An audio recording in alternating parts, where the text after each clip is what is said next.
Holy Week observances are now in full swing at Luneta, featuring an interactive Stations of the Cross and a Cenaculo presentation. We go live now to Rizal Park in Manila with mobile journalist Ray Vicente. Ray, ano balita dyan?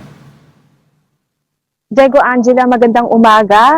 Para nga sa ating mga kapatid na gusto ring makatipid at ayaw lumayo, pero nais pa rin i-commemorate nga yung Semana Santa ngayong linggo, meron po tayo rito sa Rizal Park, Luneta na interactive cross station kung saan nagtayo sila na 14 na cross dahil ito ngay sumisimbolize sa remaining days ni Cristo at ngayon nga para raw madama talaga ng ating mga kapatid yung mismong kaganapan ni Jesus during last moments nila. So, Diego, Angela, ito specifically nasa kanlungan ng Sining na Garden. So, buong area ng garden pinapalibutan ng mga 14 na cross. So, bigyan ko lang din kayo ng walkthrough, Angela, Diego, para makita nyo talaga yung itsura. So, syempre dito tayo sa first station, Angela, Diego, kung saan yung unang pagbasa para bilang welcoming remarks na rin sa ating ating kapatid, kung saan magtutungo nga sila dito sa pangalawang bahagi na kung hindi na sapat sa kanila yung prayer doon sa unang stasyon, meron tayong tinatawag dito na kneeling prayer, no? Ito yung nakikita natin usually, Angela, Diego,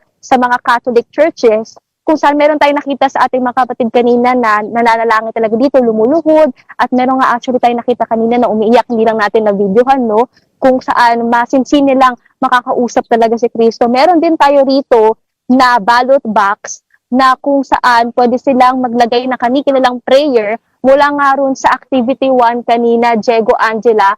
Pakita ko lang din, Diego, Angela, yung station 3. Ayan. Kasi sa ngayon kasi, Diego, Angela, medyo mahaba yung pagitan ng mga cross or mga stations, no?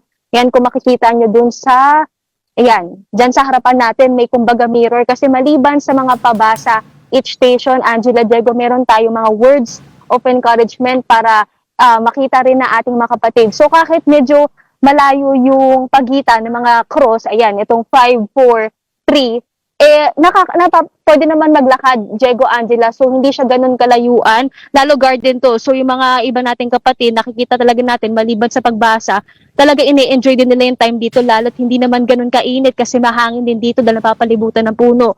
So maliban sa mga ganun na ballot box, at syempre yung kneeling na prayer, meron tayo rito na imahe ng krus, at syempre, ayan, nakasulukoy natin nakikita yung isa sa ating mga kapatid na nagsusulat sa encouragement wall, kung saan maliban nga sa pabasa mismo, pwede ka magbigay ng motivational speeches nyo, motivational statements niya rather, sa ating mga kapatid, lalo may mga pinagdadaanan ngayon.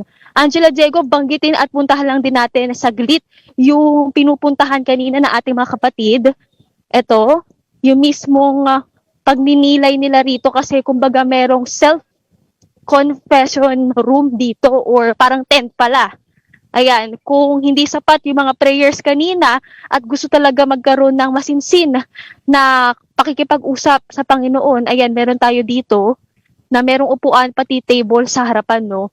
So maliban dyan, meron din tayong mga other crosses pa, pati other mga monuments pa. Diego? Anong room yun? Yes. Is that a confessional or anong klaseng room yun? Yes.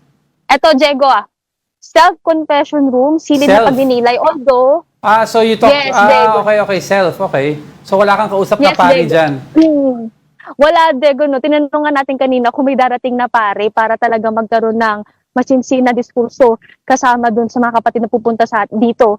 Pero ang sabi kasi talagang reflection room talaga to. Maliban nga dun sa prayer kneeling dun sa station 2, pwedeng kung gusto nila masinsin pa na makausap si Kristo, dito na lang daw pumunta. Pero sa ngayon kasi hindi pa nila napag-uusapan daw kung magkakaroon na pupunta ng pare. Pero ang sabi kasi, sa susunod na taon, titingnan daw nila yan. Pero sa ngayon kasi self-reflection lang muna talaga.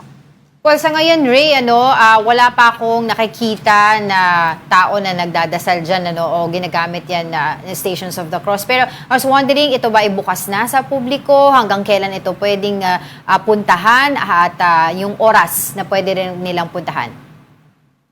Well, Angela, bukas ito sa publiko, free, no? Yung admission niya. So, located ito sa gitna mismo ng Luneta Park.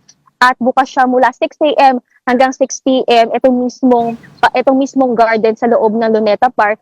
Pero bukas lamang siya mula noong Lunes Santo hanggang Easter Sunday kasi for Holy Week lang talaga ito. Pero Angela, banggitin ko lang din, maliban kasi dito sa Rizal Park Luneta, may isa pang gantong interaction na Station of the Cross dun sa Paco Church. So mas malapit yun sa LRT sa United Nations. So baka yung mga kapatid natin gusto rin pumunta ron, may mga gantong klaseng or similar activities din.